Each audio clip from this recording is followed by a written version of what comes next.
এই তরকারিটি অসাধারণ স্বাদের হয়। এটাকে আমি স্টার মার্ক এ গ্রেডের তরকারি বলছি। আপনারা তাই এটাকে ফলো করে অন্তত একবার রান্না করে খেয়ে দেখবেন।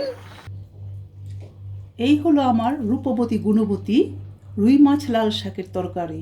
এনজয়। রসনা বিলাসের সবাইকে আমন্ত্রণ।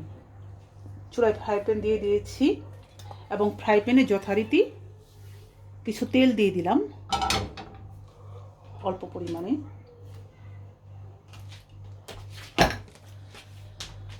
আজ কি রান্না করব? আজ রান্না করব একটি আনকমন রেসিপি, আর সেটাই আমি আপনাদের সাথে শেয়ার করব যাতে আপনারা সবাই রেসিপিটা ফলো করে একটু ভিন্ন স্বাদ নিতে পারেন। হচ্ছে লাল শাক দিয়ে রুই মাছের তরকারি। তেলে আস্ত জিরার দানা দিয়ে দিলাম,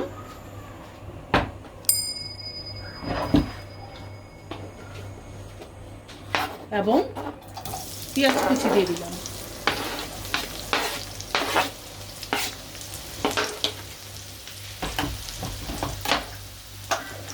পেঁয়াজগুলোকে ভেজে লাল করে নিব। আজ কুইক রান্না করার চেষ্টা করছি, কারণ কোনো বন্ধুরা আমাকে বলছে ভিডিওটা আরও ছোট করার জন্যে।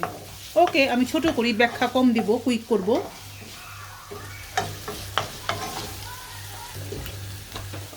পেঁয়াজটা লাল হয়ে এসছে, দিয়ে দিচ্ছি 1 টেবিল চামচ আদা এবং 1 টেবিল চামচ রসুন।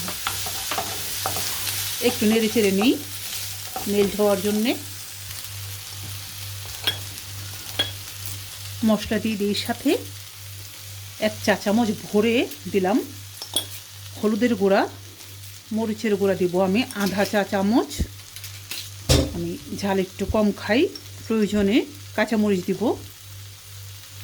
ধনিয়া গুঁড়া 1 চা চামচ উঁচু করে, এবং জিরার গুঁড়া 1 চা চামচ উঁচু করে। শাকের কারি খুব বেশি মশলা লাগবে না এর চাইতে।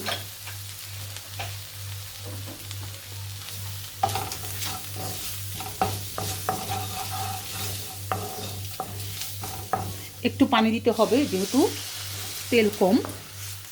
এই পানিটুকুকে আমি কষিয়ে একেবারে শুকিয়ে নেব। পানিটা শুকিয়ে গেছে, মশলা কষানো শেষ। আমি মাছ মশলায় কষিয়ে নিব, মাছ ভাজবো না। আর এই জন্য আমি একটু পানি দিলাম, এই পানিতে মাছটা কষিয়ে নেব। মাছ ছাড়ার আগে আমি লবণ দিয়ে দিচ্ছি,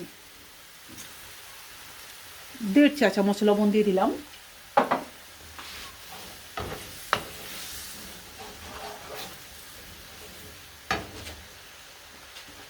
এবং এতে আমি মাছগুলো কষিয়ে নিব। আমি সবসময় বলি আমি মাছ ভাজার চাইতে কষাটা প্রিফার করি। আর আজ শাকের সাথে অবশ্যই কষিয়ে নেব। শাকের সাথে আমি ভেজে তো দিবই না, কারণ আমি দেখেছি যে লাল শাকের তরকারি জন্য মাছ ভেজে নিলে যে স্বাদ হয়, কষিয়ে নিলে তার চেয়ে বেশি স্বাদ হয়। আমি যে রেসিপিটা দিচ্ছি আমি জানি না কেউ আপনারা রান্না করেছেন কিনা, খেয়েছেন কিনা। আমার মনে হয় না যে এটা খুব একটা কমন রেসিপি। তো রেসিপিটা আপনারা ফলো করে রান্না করে খেয়ে দেখবেন, সত্যি খুব মজা লাগে। একবার অন্তত ট্রাই করে দেখবেন, এবং মজা লাগলো কি লাগলো না সেটা আমার চ্যানেলের ভিডিওর কমেন্ট বক্সে কমেন্ট করে জানাবেন। সম্ভব হলে মাছটাকে এভাবে উল্টিয়ে দিয়ে দেবেন আরেক পিঠে, যাতে মশলাটা যায়। একটু সাবধানে নাড়বেন যাতে ভেঙে না যায়।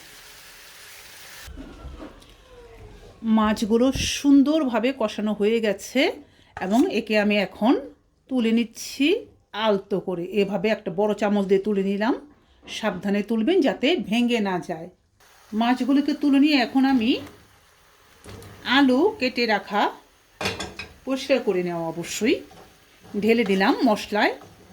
আলুটাকে আমি আগে দিলাম। আমি একটা কথা বলি, আপনারা যদি আলুটা দিতে না চান তাহলে আলু দেবেন না, কারণ এই তরকারিটা আমি আগে রান্না করেছি যতবারই আলু ছাড়া রান্না করেছি, এবং 1-2 বার শুধু আলু দিয়েছি। তো আলু ছাড়াও করতে পারেন, আলু দিয়েও রান্না করতে পারেন। যদি আলু দিয়ে রান্না করেন তাহলে লাল শাকটা কিন্তু একসাথে আলুর সাথে দিলে খুব দ্রুত গলে যাবে। আলুটা একটু আগে দিবেন, কিছুটা মানে অর্ধেকটা কুক করে নেওয়ার পরে এরপরে লাল শাক দিবেন। আলুগুলো কষানো হয়ে গেছে, অর্ধেকটা কুক করে নিয়েছি। আমি বলেছি যে আলু আর শাক একসাথে না দেওয়াই ভালো, শাকটা বেশি গলে যাবে, তাই আলুটা আমি আগে দিয়ে কষিয়ে নিলাম। এরপরে সাথে আমি দিয়ে দিচ্ছি লাল শাক। আমি কিন্তু সব ধরনের সবজি সারা বছর খাই। ওই যে আমি বলি আমি সব সরি, কে যেন কাজ করছে আওয়াজ। আমি সব ধরনের সবজি সারা বছর খাই, কারণ আমি সব ফ্রোজেন করে রাখি।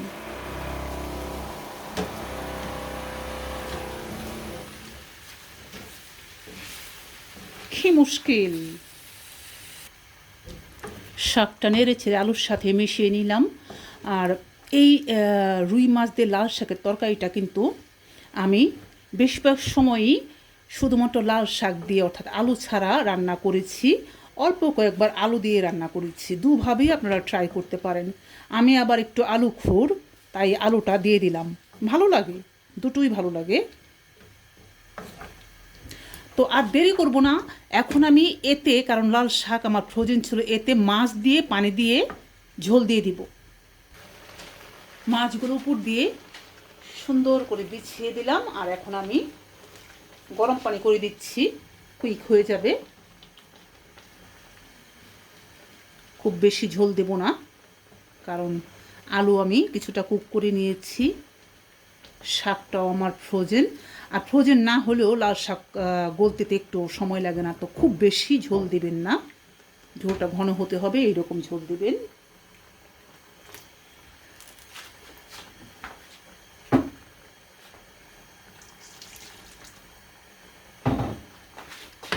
পাঁচ 7 মিনিটের মধ্যেই আমার তরকারিটা হয়ে যাবে রান্না করা। তো প্রায় শেষের দিকেই, এখন ঝোল ঘন হবে। আর লবণ দেখব ফুটে ওঠার পরে। তো এই লাল শাক দিয়ে রুই মাছ দিয়ে তরকারিটা আমার মনে হয় না সবাই খেয়েছেন। যারা যারা খাননি তাদেরকে অনুরোধ করব, একবার লাল শাক দিয়ে রুই মাছের তরকারি রান্না করে খেয়ে দেখেন আপনার কতটা ভালো লাগে। আমি নিশ্চিত ভালো লাগবে, খুবই ভালো লাগে। ঝোলটা ফুটছে, আমি একটু দেখলাম লবণ আর একটু লাগবে, আমি আর আধা চামচ লবণ দিয়ে দিলাম। বরাবর আমার তরকারিতে আসলে 2 চা চামচ লবণ লাগে। তা আপনারা যে যেমন লবণ খান সেই অনুসারেই লবণ দিবেন। ঝোলটাকে আমি আর একটু ঘন করব, তারপরেই নামিয়ে নেব। খুব কুইক হয়ে গেল তরকারিটা, জাস্ট 15 থেকে 20 মিনিটে কুইক রান্না করা যায়। আপনি একটু বেশি কষালে ম্যাক্সিমাম আধা ঘন্টা লাগবে। নামানোর আগে 2টো কাঁচা লঙ্কা ভেঙে অর্ধেকটা করে দিয়ে দিলাম। একটু ঝালও হবে, সাথেও খেতে পারবো।